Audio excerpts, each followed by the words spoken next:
And I'm thinking to myself, oh my gosh, is he gonna like try and like cuddle me up or like rub my leg or hold my hand with those clammy hands? A man has to look at a woman and accept what a woman is and what she's supposed to be bringing, or what she brings to the table, and vice versa. Yeah. Men don't really care what women bring to the table. Even if you're making more money than that man, the man still is like, I run this house.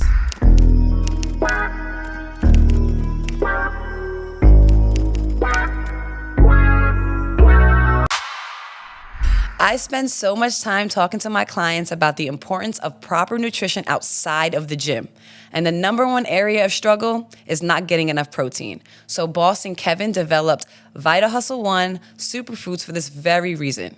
This plant-based blend contains 86 superfood ingredients that support muscle recovery and overall well-being. It's not just about what you do in the gym, it's also about how you fuel your body. So try Vita Hustle 1 superfood in vanilla bean, dark cocoa, which is my fave, or superfood greens in the popular berry flavor. Use code MEAGAIN for 15% off your first order. Hey ladies, it's me again, your host Dominique, and of course I'm with my girl Naycha. We're so excited. Today we're actually just gonna have girl chat all around. We're gonna be talking about relationships, and we've done some digging about the 5 stages of relationships. So I can't wait to get into it. But first, we'll just catch up a bit and tell me what's going on with your lemon water over there. Staying hydrated. So what's your thing? Because you've been coming in here with your ultimate hydration and... Yeah, I was going to bring my watermelon juice over here, but last episode I spilled it on my shirt, so I'm not doing that. So wait, give me the details. What's going on? Why the change? I need to stay more hydrated. I need to get my skin right. Just feeling better in my body. Mm-hmm. So I've been doing this for like a month now. No, I would say like maybe like 2-ish, 3-ish months. But I definitely feel a lot like my brain feels clearer. I do the celery juice, watermelon juice. My main hydration is celery juice, watermelon juice, and my lemon water. But I will say that I feel like more clear. Skin, I feel like, is clearing up. I just feel more I just look more hydrated too. Mm-hmm. Like, it definitely is making a huge difference, for sure. I'm getting on my shit. You got your dewy glow? Uh-huh. Yeah, you wouldn't know because you don't wear makeup. No, I don't. So it's like, the vibe when you do your makeup is to have like a dewy look. Like a dewy look? Like to look dewy. Dewy? Hydrated. To look like glossy a little bit. Oh, I'm not there yet, but yes, almost. Oh my gosh. So how much are you drinking though? This is my 3rd one today, and then I'm also... Of the lemon water. Of the lemon water, and then I have the watermelon juice that I was drinking right before we started. Okay, so for anybody who's like following for fitness, how much water or lemon water, watermelon juice should someone drink a day, do you feel like? I feel like every body is different. It kind of depends on how much you're moving. But I will say, and this is like one little tip that I would say, it's not about necessarily all the water you drink, because somebody can drink a whole gallon of water and still be dehydrated because their body isn't retaining the water the right way, and it's just like they're just pissing it out. Mm-hmm. So what I like to do sometimes, if I feel like I didn't have enough salt, or like I'm a little bit on the more dehydrated side, I like to put salt. I used salt packs. I'd use the Element salt packs, and I'll just do like one of those in the midst of my water, and I feel like it retains the water so much better. I have those. Yeah, so I would say in terms of what you asked, anywhere between like half a gallon to a gallon a day, depending on who you are, what you do, but just make sure that you're also retaining the hydration. Yeah, not just drinking just to pee. Mm-hmm. Yeah. I probably don't drink enough water. I think Alexis just told me because, sorry guys, by the way, I'm sick. I don't have COVID though. No, Alexis was telling me like, just don't make it complicated. Drink when you're thirsty. Yeah. Complicated. Don't just drink when you're thirsty. You know what I mean? And so that's what I do. I don't know if I drink enough water, but I feel like I do. I mean, I drink my little path waters. Yeah. I'll tell like my clients sometimes like take like a sip every time you pick up your phone. Yeah. Just take a sip. It doesn't gotta be like crazy amount of water that you're drinking at once, but just take like a little Because eventually, like if you're drinking water the moment you wake up in the morning to the moment you like a little bit before you go to bed, you're gonna get a nice little hydration thing going on if you're drinking the water throughout the day, I would say. That's cute. The only thing is that people are on their phone at all That's the minutes and all problem. hours of the day. So we gotta limit the phone use. Okay, so how is everything going as far as like, are you still cooking every day at home, meal prepping?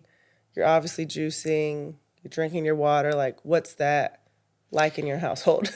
Yeah, I'm still cooking pretty much every day, and I'll eat my leftovers for lunch. I got it like down pat, like a little cycle.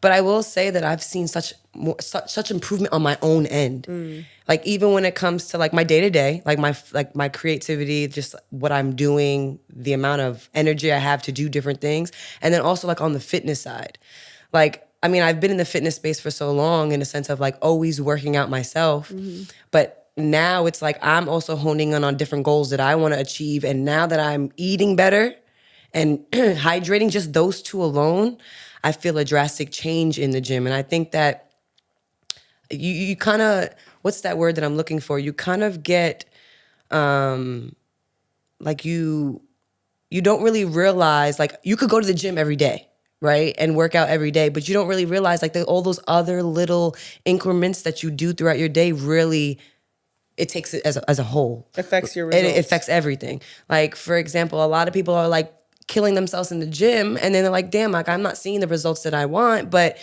are we eating? Are you eating enough carbs, enough protein, like just enough food? Because a lot of times we're not eating enough. Right. Or we're eating like the BS. Just even from your routine, like what are you doing in the gym? Are you just doing the same thing all the time? Are we upping the weights? Are we progressing in any type of way? Are you killing yourself every day? Because you don't really need to kill yourself every day. So it's kind of like having like that balance in your workout regimen. And then I also think that too, like your sleeping is a big one. And then just like, and I am a little bit jealous of men for this reason, because a man's body can change like, but a woman, it's a little bit, it's not as all the time. And I think that has a lot to do with like the balancing of the hormones and like just your blood. Like, have you got your blood work done in a while? Like what's going on inside the body? Yeah. I But have to agree. anyway, I see like an overall improvement for just alone eating. Like somebody just said to me today, you gaining weight? And I was like, that's what I'm trying to do. But it's so hard because if you're eating clean, like I'll eat 3 meals in a day, but if you're eating clean, the calories are not anywhere near if I go and get Chick-fil-A for lunch. For Chick-fil-A for lunch, I'm gonna eat 1,200 calories right then and there. Right. But I might have 3 meals that might equal 1,200 calories because I'm eating nothing but wholesome meals. Yeah. So it's just finding that balance. Yeah, and that's why I feel like, because I do the meal prep macro plates. I love macro plates. And I'm like having to eat so much of You it. feel like you can throw up. Oh my gosh, it's awful. I hate it. But I mean, I love it, but I also am like, eat another bite. I had a client who wants to lose weight, and we realized she wasn't eating enough. So when we got her, all right, these are like the macros, you kind of like, this is where you should be at or whatever. And she started eating more. She literally was like crying the first week. When I mean literally, I mean like literally, like crying, like I can't eat this. This is way too much. I think I'm gonna throw up. Yeah. But then after she ate like that for like a week and a half, she started to feel so much more energy, so much better. It was like, oh shit, like I didn't realize like that was what's really was holding me back. That's good. I love that. Yeah. Oh. Well, you got it going on, girl. We're trying day by day. You are too. I am. But I'm not doing the same thing that you're doing. But yes, you are. You're meal prepping. You're a macro plate. Yeah, you're but I moving definitely will eat a quesadilla here and there. I'm going to eat balance. I balance. Taco Tuesday, margaritas, Listen, it's all about balance. cucumber martini. Had ice cream with bananas last night. It's about balance. With bananas? Chocolate ice cream with some bananas in there. Okay, like a split. Okay. Come on. Yeah. That still seems healthy, but okay, I'll go with it. Sounds good. It sounds like you're doing your thing, girl. But I need you to like sum it up. So what are the tips? Like give me the answers to the tests so I can give you this my down. answers, but they're not going to be everybody's answers because everybody is different. Okay. But I would say in a sense of just focusing on your hydration, what you're putting in your body food-wise, don't leave out carbs. That's a really big thing, but we need that for energy. Progressing your workouts, so making sure that you're not always doing the same thing. And if you are we upping the weight? Are we changing up the modality just a little bit? Sleeping is a big one, and I would say Can you say that again? Sleeping. Okay. Do you get enough? And I would say like any underlying issues too, like getting your blood work done and checking out your hormones to see like what's going on inside your body as well. I love that. All twofold, everything. So I just need to work on the sleeping and the blood work. I'm about to start working on the blood work with Nicole, who came on for the as the expert for the gut specialist. Well, you'll share your results. I sure with that. will. I'm gonna document the whole journey. Okay, girl. Well, thanks for letting me know. Okay, so we talked. I don't know what episode it was, but I did do a little travel hack thing. We talked about me bringing in my travel hacks for my kids, which is why I have my boy mom shirt on, sweatshirt today. But okay, so this is just something I've been working on. I have 8 travel hacks for all of the moms out there. Traveling with, for me, at one point traveling with 3 under 3, and then now 3 under 4. Oh Lord, not 4 under 4. 4 under 3. She's telling us. Oh something, no, y'all. 3 under 4. Sorry. Okay. 3 under 4. So now Knox is 4, Kate is 2.5, and then Cruz is 1. So let me tell you. So this summer we did a bunch of traveling, and these are the things to me, out of like a lot of like, trial and error, that are the best things. Okay. So here we go. I have 8 Dom's travel hacks. Okay. So number 1, especially now that Knox is 4 and Kate is 2, they have to hold their own stuff.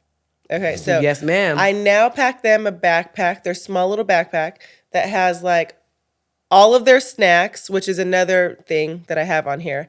So these will go together. So the backpack has all of their snacks. I have like these little travel magnetiles.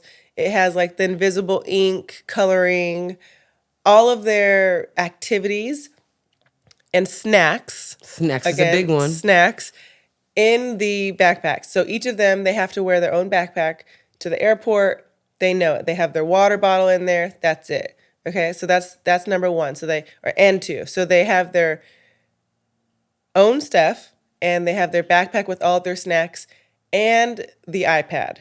You must bring an iPad. You must bring a tablet, iPad, whatever it is. It has to happen. So that's number 1 and 2. Number 3 is, I've tried this several times, to travel when they're going to go to sleep. Okay. Yep. That actually ends up being the worst situation ever. Really? For boys, I guess it depends on, and also you have the 3 of them, so it's not like I have my 1. So when I always will say I'll get a Redeye because he'll go to sleep, but then you have 3, so it's like he may go to sleep, like Knox may go to sleep, but Kate and Cruz might be up, or Cruz and Knox might be asleep, but Kate is like, I'm not. So let me tell you what has happened to me every single time that I've done this. I've tried to travel on a Redeye.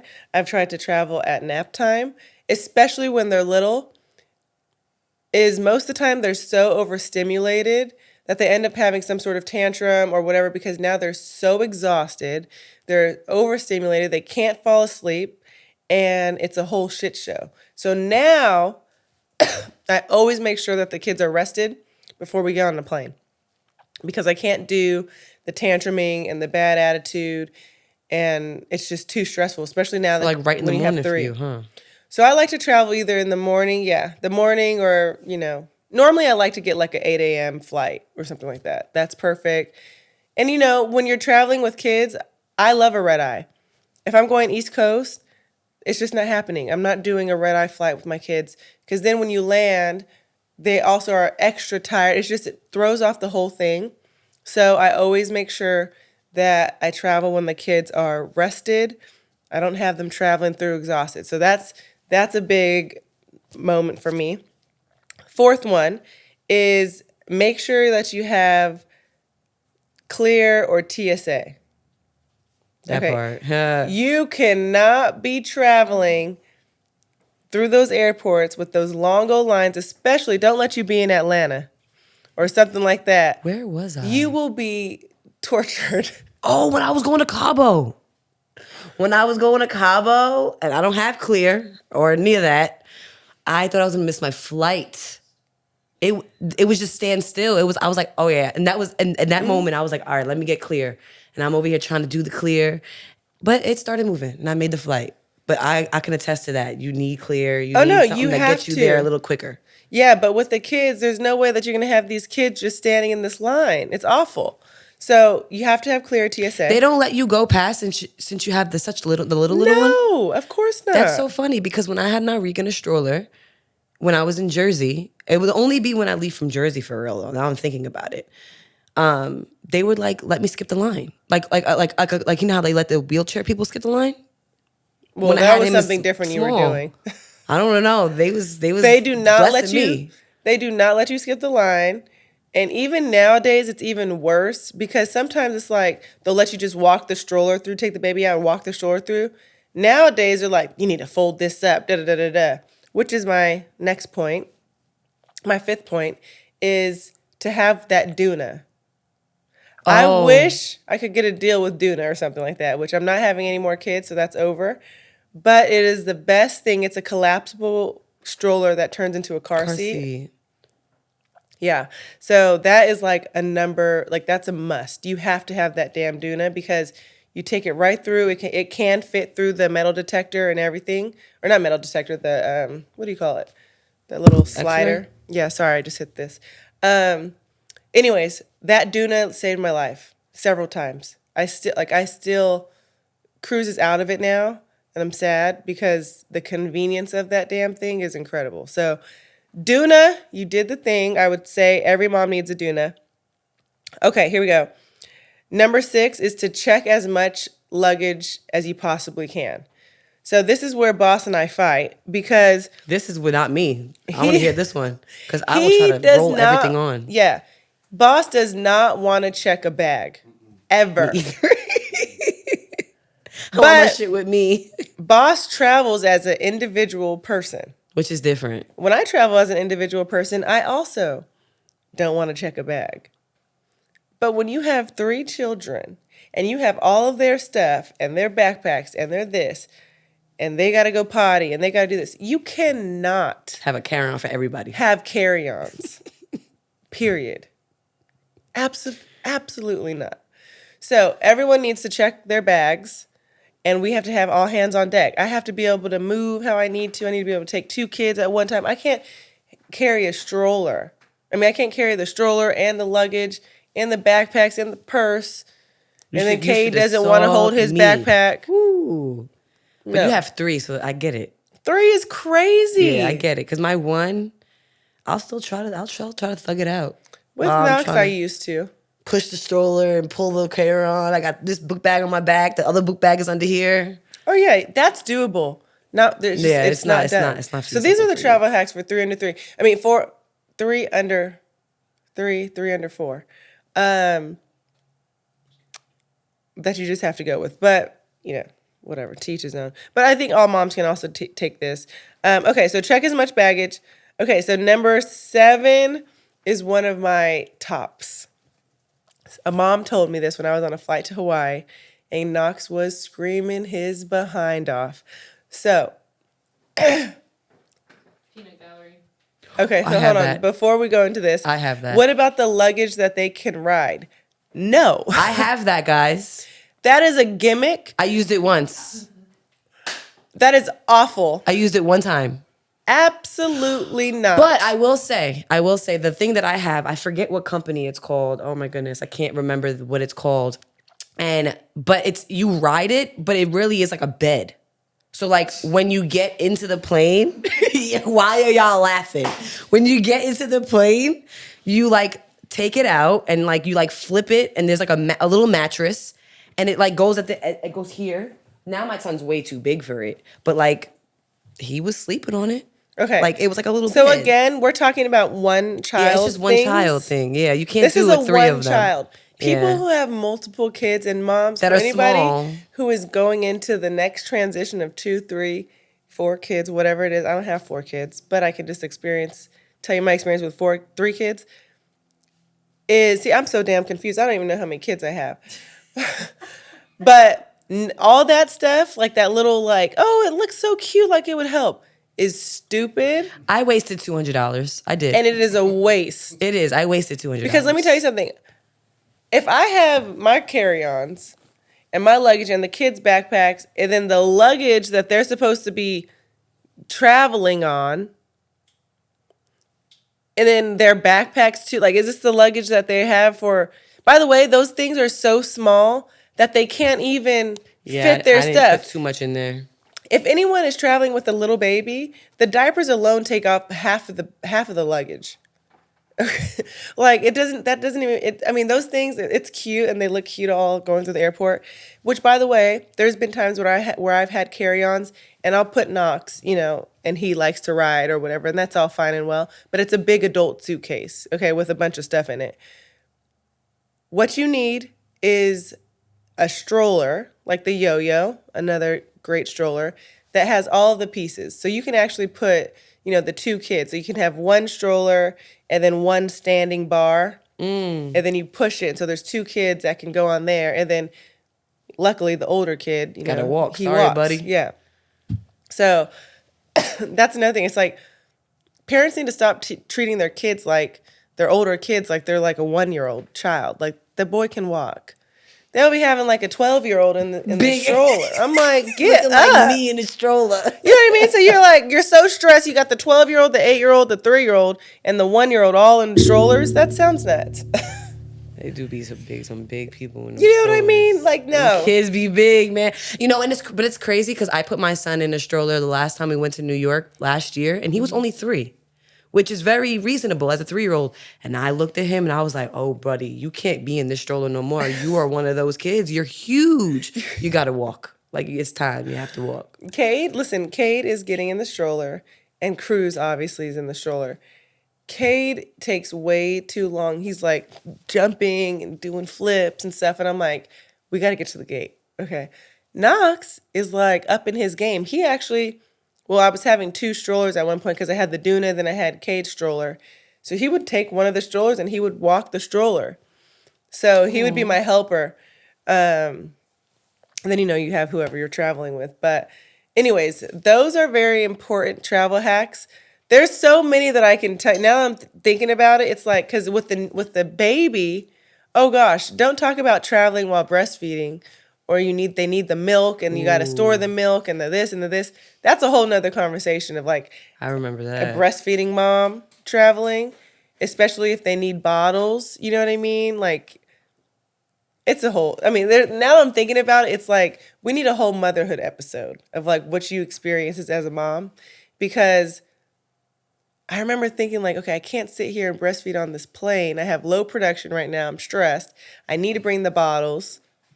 I need to figure out how to heat the bottles. I also have a toddler who definitely is not allowing me to nurse the baby. Yeah. So anyways, I say that we have a motherhood episode. We bring on some moms and we just talk about everything mom stuff, everything mom life. Are you ready to elevate your mac and cheese game to a whole new level of deliciousness and nutrition? Look no further because Goodles has arrived. It doesn't just taste good, but it's the new healthy mac and cheese I feed my boys, including my husband. Goodles has changed the way you think about noodles with their clean ingredients and packing each box full of 21 nutrients from organic plants, 14 grams of protein, and 7 grams of fiber per serving, and prebiotics to support your gut health. Goodles currently comes in 11 different flavors, including a vegan mac and 2 gluten-free options. They're the first box mac and cheese ever to receive the Clean Label Purity Award certification. That means that their final product has been tested by a third party for over 400 contaminants, and they determined Goodles met their highest standards. Goodles is also a low glycemic index food, so it gives you steady energy instead of a carb crash. Say goodbye to bland, uninspired pasta dishes. Goodles is here to shake things up. Goodles are your go-to noodles that are not only tasty, but also packed with goodness. And trust us, it's not just for kids. Goodles is a hit with the whole family. To learn more, visit goodles.com today. Okay, so today's main topic, Naycha, let's gear up, is the 5 relationship stages that we all should be going through in a relationship. Some of us never make it, I guess. So they're the 5 stages. So I love how we have them all broken down, and then we can kind of just like chime in to talk about that stage and like have we experienced it, what we think is going on out there. You know what I mean? So these are the 5 stages. This is a reliable source, by the way. So 5 stages of the relationships. Do you know them? Your initial meeting, right? The honeymoon phase, which everyone knows that one. And then when shit gets real, and then either the coasting stage where we're actually together forever. I don't really know. You tell me. You skipped a I stage, skipped but a you did stage? great. Okay. So here we go. So this is the first one. The spark. The spark is exactly what you said. It's stage 1, the initial attraction and first dates. Okay. So do you recall your first date? You know, like what is a first date for Now you? you're gonna What's that laugh spark at about? me. Listen, I feel like I'm behind the ball because not really behind the ball. I'm just in a different area, I guess. I only been on like one first date for real, because it's been so long. I mean, when you're with the same person for a decade, you're not, and I'm young. And our first date was at the fucking mall. I was 17 years old. Where were we going? Okay, so tell me about what was going on here on this first date. It wasn't really much. We got food. We chit-chatted. It was very casual, very like, he wasn't from town. Like, he wasn't from New York. He's from New Jersey. So also it was like, I'm going to meet you somewhere really public because I don't really know who you are. Right. You're going to kidnap me. I don't know. So we met at the mall. Okay.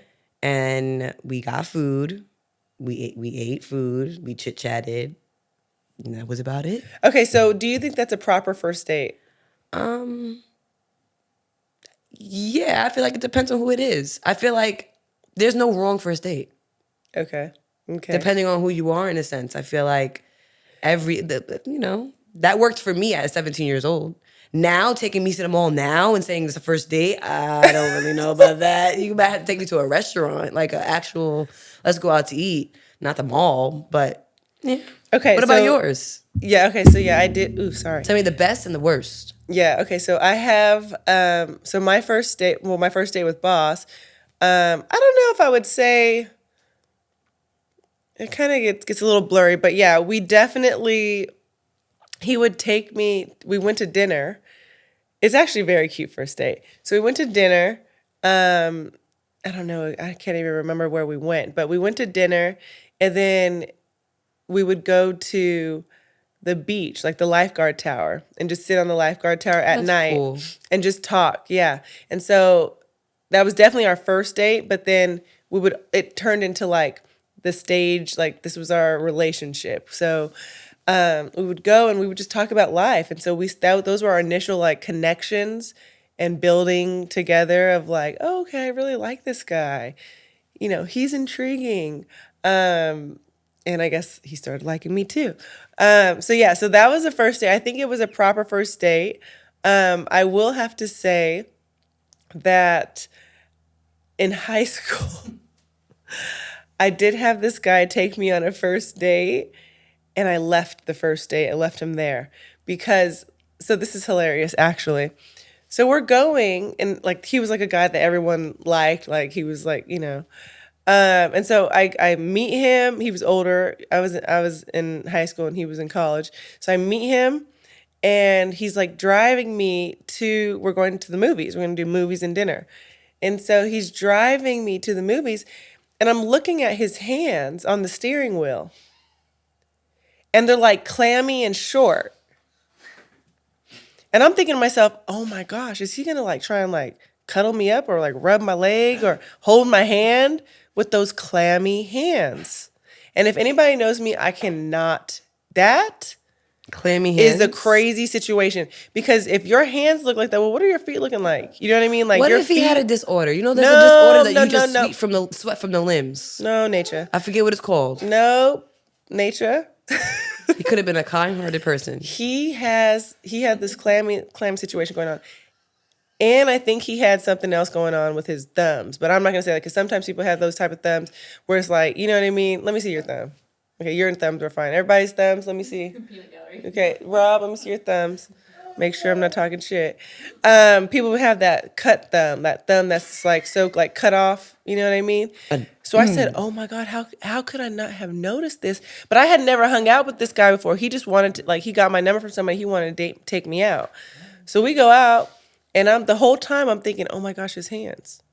I cannot stop. And he had like this BMW, like he was doing his thing, you know, as a young college guy. I'm looking, I'm like, oh my gosh, I can't be on this date. So we get into the movies. Then it's starting to get worse for me. So he's buying the popcorn and he's like eating the popcorn out of the thing. And I'm like, I cannot eat that popcorn. And so of course I'm young and dumb and immature. I just got up and I said, I gotta go to the restroom. I'll be back. And I went to the restroom. And I texted him, I said, oh, emergency happened. I had to go. I left that man in the movie theaters on the first date. Poor thing. Huh? How'd you leave? Oh, girl, you know, at that point, we were at Ontario Mills. I had all my friends over there. So I could not, yeah. So talking about a bad first date, if something really rubs you the wrong way, you're out of there. Yeah. But if it doesn't and you have the initial spark and you're at the beach cuddled up, you know what I mean? Then hey, that's your husband now, okay? So that would be my first date situation. So here we go. So we have 2 is the honeymoon stage, infatuation phase. This is the favorite stage that everybody loves. This is the best. This is the phase when you're in denial. Yeah, you're not looking at none of the flaws. It's like, oh, you're just perfect. There's red flag, but you're I'm seeing all the greens. I'm not worried about those. Okay, so how long did this last for you since you were so young? Like, what was this like? Honestly, I feel like a lot of years. Oh. I feel like a very long time because our relationship was a little bit different in the sense of I didn't see him all the time. Okay. So, like, he was away playing basketball overseas or, like, you know, somewhere else that wasn't the States. And even when he wasn't in the States, nowhere near. I see you. When we were in college, it was, like, every weekend or every other weekend because I was running track, too. So I kind of had, you know, so it was, like, distance makes the heart grow fonder is a real thing. Cute. And then, you know, he graduates college. He goes and ends up playing overseas, a little bit in the G League, a little bit in Canada, whatever the case may be. But I'm home. Mm-hmm. And I'm not following him. Like, you know, I'm finishing up school myself, and then I started teaching. So I feel like that whole duration was very much like honeymoon in a sense because it was like a refresher to see you because I don't see you that often. Long distance. Mm-hmm. Yeah. And then it stops when it's like that's over. And it's like life is happening now. We're in reality. Yeah. For sure. I would say the same. I think that the honeymoon phase for me lasts like a year. It lasts like a year. You're like all bubble guts. You're in it. I love this phase. We have a couple friends that they act like we call them the honeymooners because they act like they're so they may be actually they are, but they're always like in love and so sweet and kind words and you know that kind of thing, which is cute. So I do think that you can keep that honeymoon phase going if you really work But the problem is people are not intentional. They get comfortable. Yeah, and the problem is that you start seeing things you don't like. Now I'm nitpicking, now I'm doing this, now I'm doing that. Right. And it's like, I'm not seeing that honeymoon for you no more right now. I'm seeing that you're eating like that or like you're eating with your mouth open and I don't like that. Okay, hold on. So let's go into the next phase because honeymoon is great. That everybody knows what this is. Who cares? You're like so cute and doing your thing. This is the reality check. This is stage 3. Check. So for those who don't know, this is like apparently stage 3. It's getting comfortable, we say or not because sometimes people get out of this phase. This is the stage I feel like a lot of people either fizzle out or like they stay strong. Yeah, they break up. This is like a big So sometimes like I have friends who literally are out on this phase every single time. So they live their life with a bunch of like first dates and a honeymoon, honeymoons. and then I'm done. that's it. Next. On to the next. So once the initial excitement wears off, then this is what phase you're going. So real personalities, real habits, real flaws come to surface. The real person. Yep. You don't have the coat on no more. You can't. Okay, so let's talk about it personally then. So are there things that in this phase has happened where you're like, okay, can I deal with that? These are the real flaws. Or what are things that you say that you're willing to deal with flaws? What are things that you're like, oh, that is an absolute no, I'm not doing that. You know what I mean? Like in this phase. Even stories of friends that you've heard, like what are the habits that that you're willing to accept, you're not willing to accept, or whatever? That's a good question. You answer it first. Okay, so I know people, this has not happened to me, but I do know a couple people who in this stage got like mean. Like they actually like were the whole time are like winning the girl over, but then once they have you, like kind of treat you and like throw you to the side. Like, you know what I mean? Like you're the household step servant. Like you're the maid or something, you know? Like, because it is true. Sometimes people will get comfortable and then just treat the person who they're with just kind of like as an afterthought. So for me, that's something that's just can't happen. I'm not going to be an afterthought. You know what I mean? Yeah, no. Like that's not happening. But the things that I am willing to work with are like the growing pains as far as like, say you're starting to live together, right? And it's like the small stuff around the house, like, okay, I guess he leaves his shoes here on the bottom of the steps. I guess you know what I mean? I got to pick this shit up, you know, which is actually a funny story I have. So Boss leaves his shoes all over the place. So he like just gets out of the shoes, like, and just that wherever he got out of them is where they stay. And he's not dirty or anything, but he definitely pops off shoes. So I had been telling him time and time again, I'm like, hey, how do you think the shoes are getting back to your closet? You know what I mean? He's like, I don't do that. I'm like, well, are you picking up the shoes and taking them back to your closet? He's like, can't answer, right? He doesn't want to answer because he doesn't want to admit. So I'm like, okay, you know what? Fine. I'm going to stop putting the shoes in the closet. So fast forward, he's been doing this since we were in this reality phase. Fast forward, we have kids. So I'm like, okay, cool. I'm not going to do that anymore. Knox used to like take the shoes out of the closet and try them on.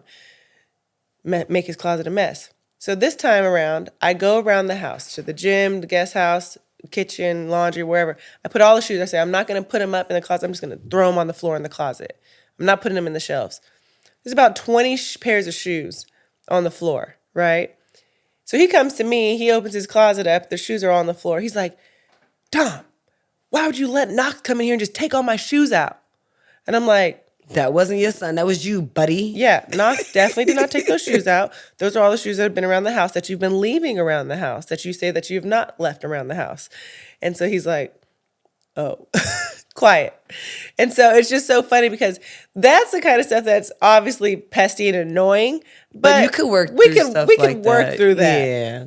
I'm not working through any disrespect. It's the character traits that I won't be able to work through. Like character traits that are not changeable, then I wouldn't be able to work Like through. what? Damn, I don't really know. I would have to be presented on one. I would say being the mean one, definitely, yeah, absolutely not. But if you start to show a complete, like you sold me on one thing and then like now you're showing me a complete opposite, oh, I can't. Girl, I had a friend who can't do that. The man sold her on a lifestyle of like affluence and then had her riding in the car with no AC at some point. I said, wait, what? Because he was like actually like frugal, but to win her over, he was like, we'll go here, we'll do this, you know, I got this, no problem, no worries. And then really the man is like, you know, pushing a putt-putt. Damn. Was it in LA? That's tough. Because it's like trying to keep up with the Joneses, I feel like. You know what I because mean? everyone in life is trying to keep up with the Joneses, especially over here, for sure. Yeah. And so but this is the funniest part. When they end up breaking up, he's like still reaching out to the girl for like vouchers and stuff for things. Yeah, he's like a true true cheap person. I said, oh, girl, you got to get up out of there. That sounds crazy. Because I was about to bring it a different way. I was about to say, well, maybe, like, maybe he was going through harder times. Do we accept those harder times? Like, do we go through it together? But you hitting her up for vouchers? Well, that's the thing is like, listen, if we start dating and you're like, hey, let's live our life like this is the type of life I like to live, and you come out and you are super modest and you're cheap and you're clear about that and you're like, hey, I want to do this, that's fine. When you're leading off like, When you're lying. oh, I can do this, this, and this, and you're putting down other people for what they're spending or whatever it is, and then you actually end up being that exact person, that sounds crazy. You know what I mean? It's like a mind fuck. Get out my face. I'm not doing that. Yeah, so if you had like I would say like that persona that you played me persona, that's when you probably start to see the reality check of like, all right, this isn't the person, or this is the person, and it's just little things that need to be fixed. Right. Okay, so once once this reality phase ends, it's this power struggle, right, phase, where this is where you're going to start discussing like the big things, like the finances, the career goals, lifestyle choices, all that kind of stuff, which is a challenge. That's a big part. Like that is huge. It's probably the hardest stage. To know that you are going to live a life with somebody forever, or hopefully forever, like long term. That's why I've always been someone who like always advocated for, you can't rush a relationship. Like people who get in a relationship and then they're like, oh, I love him so much in 3 months. There is no way possible that you love you might love them, but you haven't seen them in all their seasons yet. Right. So you don't even know like what their seasons come with. You know them for this season, and this season's great, but like you didn't see, anything else. Which, by the way, does that work? Sure. Sometimes it happens and you just so happen to get along with all, it just works out. But in general, in 3 months, you're not really knowing the scope of a person. Mm-mm. You know what I mean? Like, you're not really knowing, like, do you want to invest in this person? You're meeting the best representative. You're being the representative. Their best representative. So those conversations are really actually hard. So, like finances, right? Like you live with, you've lived with your partner or whatever. I'm obviously married. Like, just as a question, do you think that both parties need to be able to discuss finances and be a part of that conversation? Or is it kind of like, hey, I'll do my own thing, you do your own thing? Or is it like, okay, the man wants to be a provider, I don't need to know what's going on? Ooh, I feel like it could go either way for anybody's relationship in a sense. But for me personally, I want to know what's going on high key because of just the times that we're in. Mm-hmm. And I think that the dynamics it makes, I don't know. That's a good question. It's interesting because like sometimes when I think about it, it's so funny because with Boss and I, early on, he wasn't this busy. He wasn't as busy. Boss works like literally like 19 hours a day. There's only 24 hours a day for anybody who doesn't know. So he's got to fit in sleep, kids, me. But it's an interesting topic because early on when you're in that honeymoon phase, right? And you're talking about like all these, like this fun, the desires you have and this, and oh, it just sounds so great and merry, right? Your goals, the dreams, and oh yeah, I'd love to have you be a part of that. And you're like, yeah, I want to be a part of that. And it's like this best thing ever. And then you keep moving on, and then you move in with the person, the reality check stuff. Okay, I can manage with all of this. And then you're in this situation with, now we're talking about your career, bigger finances, your goals, the finances, how you see your future, what you want your life to line up. Well, sometimes what happens is, and for me, it's like, I couldn't have ever imagined for Boss, or I never imagined my life being married to someone who worked this much. You know what I mean? Like I grew up on like corporate, structure. Like you work 9 to 5, I mean, my dad definitely went to work early because he worked in downtown. But nonetheless, we had our weekends. It was family time on the weekends. It was, everybody was home by 4, 5. We had dinner together every single night. And so you're talking about one individual in the household, like now that we're a family of 5, one person, his work, his career, obviously, that now is having a trickle effect on the whole household dynamic. You know what I mean? And although I completely support it, what I've had to learn to do is take some of my traditional value system and say, okay, we don't live a traditional lifestyle. And so Right. how do we balance? How do we adapt? You know what I mean?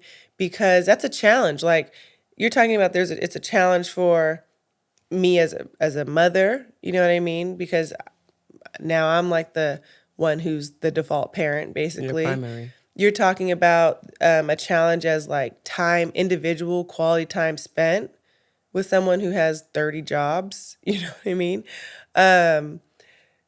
Which is one of the big things, the quality time, like always having to make sure that we're taking those moments and not just going through life, And you're just, the third thing is like the family as a whole. You know what I mean? To me, in my eyes, early on, I was like, is this good? Like I was stressed because I'm like, I sat down and had dinner with my kids or with my parents every day. Dinner was with us, no TV, we talked. And my kids aren't living that same, their family time looks different. And so for me, I had to start learning like, what's the right type of family time, right? Like what For my is going to dynamic. work for my dynamic to make sure that we all are connecting, we all are bonding. And it just means for the stage that we're in right now that I'm just having to be a little bit more flexible with the schedule, making sure that I'm available myself for when my husband is free so that I can be available to all of us, you know what I mean? And that we're getting those family moments. So that's an interesting thing because it's like, although you can talk about some of this stuff, it doesn't always pan out that way, Everybody's situation is so individually different. And dynamics, like you're saying, your dynamic is so much different from my dynamic. So like the way that my household will run is going to be completely different from yours because the dynamics are just different. Yeah. And what works for you may not work for me, and what works for me may not work for you. So it's like really just, I feel like this stage is so important in the sense of just finding some type of understanding amongst each other and your relationship and what will work for y'all versus like what the norm is telling you to do or like what the world is telling you to do in a sense. Yeah, no, I mean, well, the main thing for me is like, I'm only, we're all, especially when we're talking about this power struggle stage, right? This is why it's so important to have different women in different aspects in their life, in different stages of their lives, because I've only been married, together in a relationship for 11 years, and we've been married, we'll go on 5 next year, So I only know up to that point. I only know how to manage with my kids at the age of 4, 2, and 1. You know what I mean? Like, so right now I'm dealing with like the stresses of being, okay, I'm the default parent. Like that's my role in our marriage right now. You know what I mean? Like I can do things here and there. I do a few events here and there and manage when I can. But like ultimately my number one priority is I have to take care of these kids, period. And so what I think happens a lot, and what's not spoken about is the struggles of being that default parent, right? It's like just because we're not the ones contributing the most to the finances of the home, it really is like more than a full-time job. You know what I mean? Because it's 24 hours around the clock, and then it's, I mean, nothing could have ever prepared me for the amount of work that my mind does in order to make sure my kids are good. You know what I mean?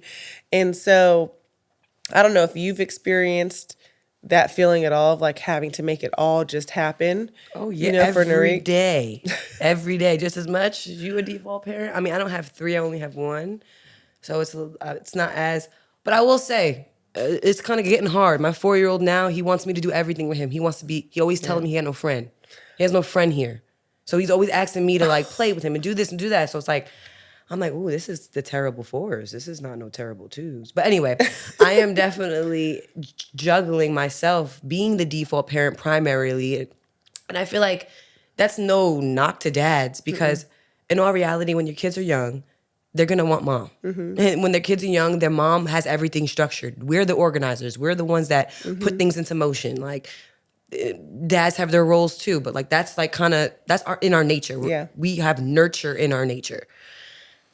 But then you put work on top of that. So now I'm working, being a primary parent, out here by myself. Can't even Like imagine. it is like, I'm exhausted. My mind, it don't stop. And Yeah. then when I do put him to bed, it's like I'm so overstimulated and overwhelmed that like I'm not functioning. I'm just like, all right, well, I'm gonna take a shower. I'm gonna wind myself down and take my little ass to bed too because we do the same thing over and over again. Well, the thing is this. I'm actually an advocate for moms being the default parent, truthfully. Yeah, I am too. I I think wouldn't that give that it up. is very natural. I'm not a woman who's like, dads need to go and they need to step up to the plate. They need to put these kids to sleep. They need to do this. You need to do bath time. I am like, that's not what I agree with at all. But what I do agree with is having a little bit healthier communication and making it just being more accepting and understanding of what it means to be the parent that's taking care of the kids and planning everything and planning their lives and organizing everything. And I'm an advocate of having a healthy communication within that household and being seen and heard and understood And being on the through same all page. of that. Yeah. Like- because I don't think the answer is like I've heard these women, they're like, he needs to do that. I'm sick of it. I'm trying to go out with I my ain't gonna friends. lie, Dom. I'm gonna lie. I'm low key a little bit with them, but not to the certain extent of like. But I do think that it needs to be some type of balance. Like, it would be nice if like one random day, boss came home and was like, I'm gonna get the boys ready for dinner. I'll get them. You're gonna look at them like, oh, okay, let me sit back and just I mean, relax. that would be nice. Right? Now, I'm not saying I need the dad to be all mom all the time, but having that balance of understanding, like, damn, she's really busting her ass. Let me take this little load off of her for a second. I agree with them with that. But in the sense of like, we're not gonna split everything because it's not like that. Like, that's not just, the dynamics just don't work that way. Yeah. Now, do I think that would be nice? 100%. That would be, I mean, honestly, I think it, like, if he was in there cooking up, like, dang, do your thing then. If he was like chefing it up, that I definitely agree. Or if he was like, I got dinner tonight for the kids. Sure. Like, if he was, I would love that. But in general, I just feel like the culture is so toxic nowadays, like where literally I just keep hearing these women that are like, it's just like you're just tearing the man down when I think men really have a lot. I mean, they go have a out, lot.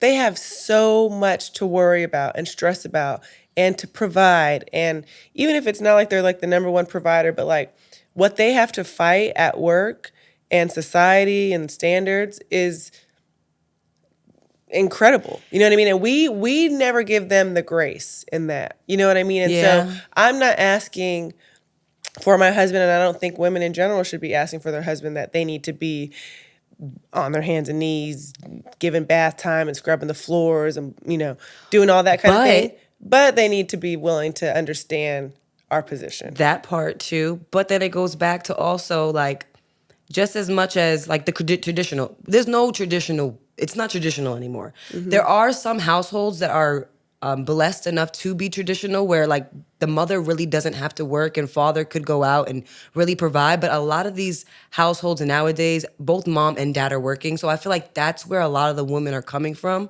that deep, like, yo, I'm busting my ass just as much as you're busting your ass out there. And I'm coming home and I gotta bust my ass when I come home too. And you don't.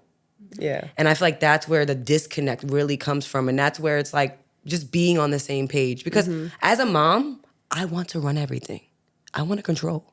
That's a bad thing, but I want to control. Like, I want to make sure that he's eating the right things. I'm going to make sure that I'm making his fucking milk from scratch. I'm going to do, like, that little nurture, all those things to nurture my son and, like, structure it, because that's how we are, like, in our nature. But on the same flip side, because the day and age has turned so much, I need help. Yeah. That's my I mean, I cue. definitely need help. That's my cue. I definitely need help. And, you know, I do have help. You know, he's provided the help. Which is nice. You know, do I wish that sometimes it's him? Sure, of course. You know what I mean? It's just always more comfortable when you're with, you know, daddy. And I do notice the kids want daddy. You know what I mean? They want him. Because they don't understand yet. They do not understand, you know? And so, yeah, that's all fine and well. So, but I do think I would say that I guess I'm traditional, but maybe a little bit more like modern traditional, I guess. Same. I'm trying to find a middle ground. Yeah, because I think society has changed so much. You know what I mean? Like, women have different opportunity, men have different opportunity, and the family structure has changed. Drastically. So I'm always just trying to be mindful of that, because what hasn't changed is the makeup of a man. And the makeup of a woman. And the makeup of a woman. And so what I see out there is a bunch of women trying to be men. Their masculine era. And I'm not talking about transgender. I'm talking about, just being in their masculine energy. And men do not do well with that. Men don't want no masculine ass woman. And so when I'm talking about this default parent thing, it's not because it's, you know, oh, I'm this traditional, like, you know, bow down type of wife. It's just more so that naturally a man doesn't know how to coddle and care for a child the same way that a woman does. So maybe women should start reflecting about this whole feminist movement of, like, I want to stay at home. F a man, I'm doing my thing. Like, what about take care of your kids and support your man? You know what I mean? And you know what I mean? Like, I don't want to step on anybody's toes, but that's just my standpoint. I just feel like women, I can only speak for women as myself, we have come so far from, you know, just that traditional value, and we are pushing. And really, we're pushing these men away. We really are. I mean, especially minority women. I mean, we are just like, F that N-I-G-G-A. You know what I mean? Like, F him. It's like, ooh, girl. We got to work together. That's the problem. We all have to work. Like, a man has to look at a woman and accept what a woman is and what she's supposed to be bringing, or, you know, what she brings to the table, and vice versa. Yeah. A woman has to accept and look at what a man, the makeup of a man, what he brings to the table, and who he, like, what is at a core of a man, and not as a core of a woman. And I feel like that's where the big disconnect is, because we are not understanding each other at all. Oh, no, girl, have you met my husband? I be telling him, I'm like, hey, babe, I'm a woman, okay? That I am sensitive, or I'm not, you know, I'm thinking of things differently. And so I'm always fighting, probably too much, trying to tell him, can you just see can you see where I'm coming from? And he'll be like, no, I can't, until, like, maybe later on he sees it. So yeah, that's the point, is like, I want to be heard as a woman and appreciated, the standpoint that I'm coming from. But I also want to make sure that he realizes how valuable he is to what he's doing for our family. You know what I mean? And be very clear on what the asks are. You see what I'm saying? Anyways. Peanut Gallery has a question. What do non-traditional women bring to the table, or what should they bring to the table? Non-traditional women. Today, most women who have careers and make the money as equally as the man and take care of the kids. I don't think people want to hear my... Go ahead, Dom. Okay, so can you ask it again? What should a non-traditional woman bring to the table? Or what should? You mean, like, what do they bring to the table, or what should they bring to the table? It could be, like, what does a non-traditional woman bring to the table? Yeah. To be honest, that question's a little hard for me, because I'm not, like, your biggest I don't even know what I don't even know. The modern woman. What does she bring to the table? Okay, hold on. Let's look up. I'd just be interested. What is a modern woman? She brings too much masculine energy. That's what she brings. Okay, yeah. So this is a modern woman. which is non-traditional. She brings independence. They have more opportunities and privileges than in the past. Professional success. Shaking off tradition. Problem solvers, decision makers, and peace. I feel like I'm that. Yeah. But I don't know if I'm non-traditional. I'm definitely somebody that's trying to solve every problem and come up with some type of solution. I definitely am talking about all this peace. Well, I think that this is great. When you we're gonna talking say? about, I think that a traditional or a or a modern woman should be a problem solver. She should be a decision maker. She should bring peace to her I low-key household. have some of that. But for me, when I think about the modern woman, I think more so the stance is like, I make my own money. I don't need a man. A man can Like compliment me. the negative connotation of what? Well, they can kind of do it all. You know what I mean? They may be mothers. You know what I mean? And really, I think it's more defined by the career that they bring their own money to the table, which my opinion may be skewed because I think that there probably are men out there that think this way. I think that the culture of men has changed in the dating field, but from my experience, and from even me witnessing other relationships around me, men don't really care what women bring to the table. Even if you're making more money than that man, the man still is like, I run this house. You know what I mean? Like it's still not going to change. And the relationships that I have seen that, they end up breaking and failing because the woman ends up making all of the decisions in the house, and a man doesn't want to feel like he's answering to a woman. Right. So it's kind of problematic. Like, you know what I'm saying? Like if it just so happened that boss is like, okay, I can't work anymore. I'm like, okay, I can go get a job. And I start working and, paying all the bills and doing everything for our home. At the end of the day, I will still treat him like he's got to make all the rules, the decisions as far as like leading our household.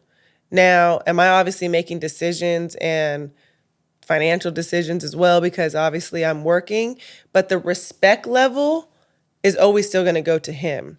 So to me, what does a modern woman bring to the table? I think they do bring different insight. They do bring, an idea of, if say you're raising a daughter or whatever, of independence and like you can do it and motivation. But I think where it goes wrong is that it ends up being like that modern woman is raising a daughter that thinks that they can do it by themselves without a man. And really, I'm an advocate for the family structure. You know what I mean? I don't think that's right. I think that we're really missing the bar there.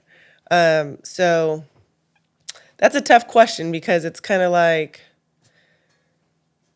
while I am someone who admires those accolades, and I think that that's incredible, and I think that women should do their thing, I also see a lot of women suffering because they've chosen to be a modern woman. They're struggling to find a man, whether they know it or not. Sometimes they don't know it. Sometimes we all were raised like, just go to college, focus on this, don't focus on getting, married right now. You need to set yourself up.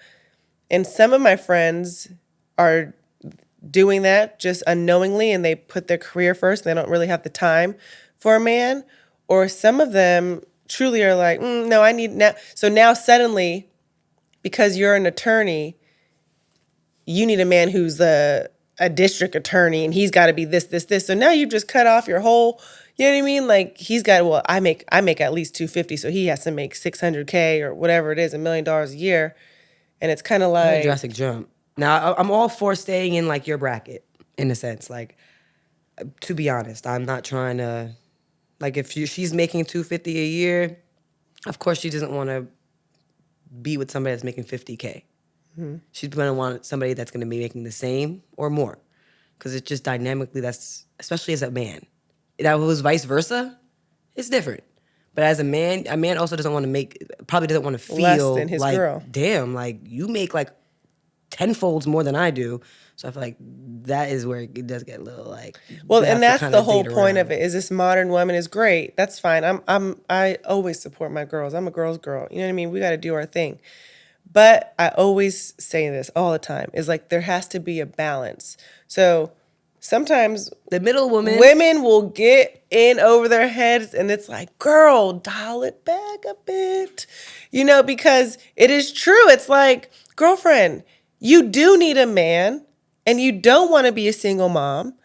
Or if you don't have kids, you do want to find a man. So stop caravanning around like you don't need one. You're successful on your own. Boom, boom, bow. You know what I mean? Like, stop doing that. I don't like that. Like you could be successful and be doing great in your job, but shoot, I'm gonna project the energy of I'm not doing this alone. Like, be a woman. Like, take your hat off and learn to be, I'm going to say the word that everybody hates, Go ahead. but learn to be a little bit more submissive to a man and not be the man. Because if that was the case, a man would just go be with the man. All I'm saying is, to put a period on this, is all I'm saying is I support traditional women. I support women and men with all views. But what works for me is more of my traditional lifestyle, Mixing it with a little bit of modern with the way society is.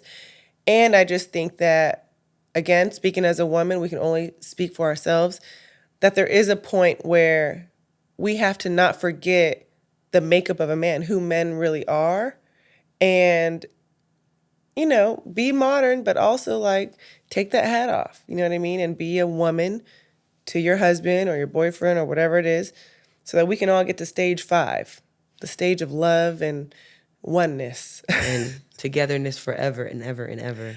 You know, I can only speak, but you know, I'm very No, much I- like, I only speak for myself. I can't be saying, you know, No, I agree. I would like a nice middle yeah, tradition.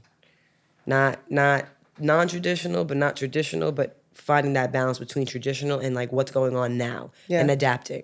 Because I'm very much like on that same like I want to be one. Like I'm not doing this shit alone. we have to adapt. We have to adapt. That's the only way to do it. Okay, so the Peanut Gallery has a couple questions about the traditional woman.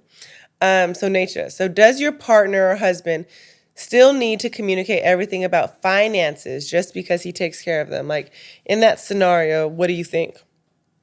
If he's taking care of all the finances, does he have to tell me about them? No, to a certain extent. I think the small things that are like redundant, no. But if like something huge comes up and like, because we are dynamic and we're two and we're like one, I think a little conversation should be had. I agree. I think mostly no. I think that if our dynamic in our home is you're taking on the role of the provider and you got it, then I think that we're good there. Right. And I will take on this. And by the way, I don't really think that a man feels comfortable coming to his wife with all of his stresses of like, I don't know if we're going to make the rent this month. You know what I mean? Oof, like, and then now I'm stressed. I got 3 kids. Now I'm stressed. And it's like a whole thing. You know, it's just ruffling up the house. Unless you really do need to communicate or big life decision. You know what I mean? Yeah, I think big life Then I think that's decisions good. probably much. Now, do I think that men, there's, you know, you hear those stories like on movies where the guy's like robbing Peter to pay Paul and he's stressed. Then at that point, hey, you got to let me know. Like, obviously you're not a provider. We got to figure something else out. But in general, I think that if he's got the finances under control, we don't have to be talking about every single bill. No, unless something big comes up and Yeah, we good. Okay, second question. Do you have a say in big life decisions?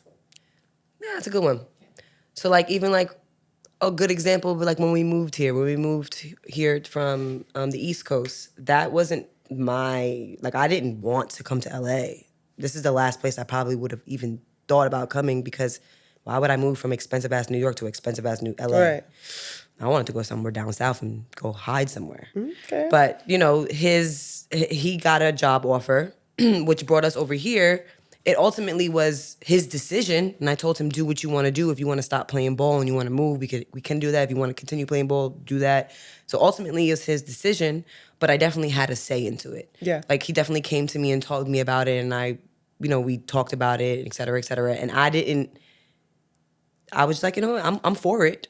But I knew it was going to alter my life, so I'm glad that he came to me and we had a conversation about it. Because if he would have just up and left, it would have been like, oh, hey, we're going to go to LA. It's like, what do you mean we're going to go to LA? Like, let's have a conversation about it. Yeah. I respect that. I mean, I definitely think I think both parties should be a part of big life decisions, period. You know what I mean? Unless it's like, I don't know, we're going to war or something, and like, now like the husband has to like, we're doing this, and you're like, okay, But other than that, it's like, yeah, we got to be a part of the same thing. Okay, last question. At what point are traditional stay-at-home moms allowed to start living life again, or for what they aspire to do? I feel at any point. I feel like it depends on where you guys are at. I feel like, shit. Yeah, ASAP. ASAP. Why not? I think ASAP. I think that traditional stay-at-home moms struggle with that, though, because they're stay-at-home moms with the kids. And those kids will do anything possible to not allow you to start living life again. Oh, I can see that. But I think that that's the whole point of this podcast, right? Is like to allow women the space and to kind of feed off of each other to get back to themselves again. You know what I mean? Whether it's through, they just got married, they just did a move, they just had kids, whatever it is, they had surgery, they went through a holistic journey. What is that process like to get back to yourself again? You know what I mean? And it's never too late. It's never too soon. And guess what? It doesn't stop. It doesn't stop. The process doesn't stop. It just keeps going. It's always evolving. So I love that. All right, guys, I just want to say thank you so much for tuning in. Today, Naycha and I were just getting it in with our relationship talk, our girl chat, our personal stories. So thanks for listening. We do want to hear from you guys. I want to know, are you traditional? Are you modern? If you are modern, does your man support you? Are you guys beefing? If you are traditional, how does that work for you? Do you feel alone? Do you feel like you have a say? I'm interested to know. We'd love to share the comments. We'd love to, again, use your guys' comments with Naycha and our opinions and just build up a community of women who are supporting each other no matter what they're going through. And so, anyways, please follow us and comment again on Apple Podcasts, Spotify, and YouTube at Me Again. And you can follow us at Me Again Pod on Instagram. So we'll talk to you guys later.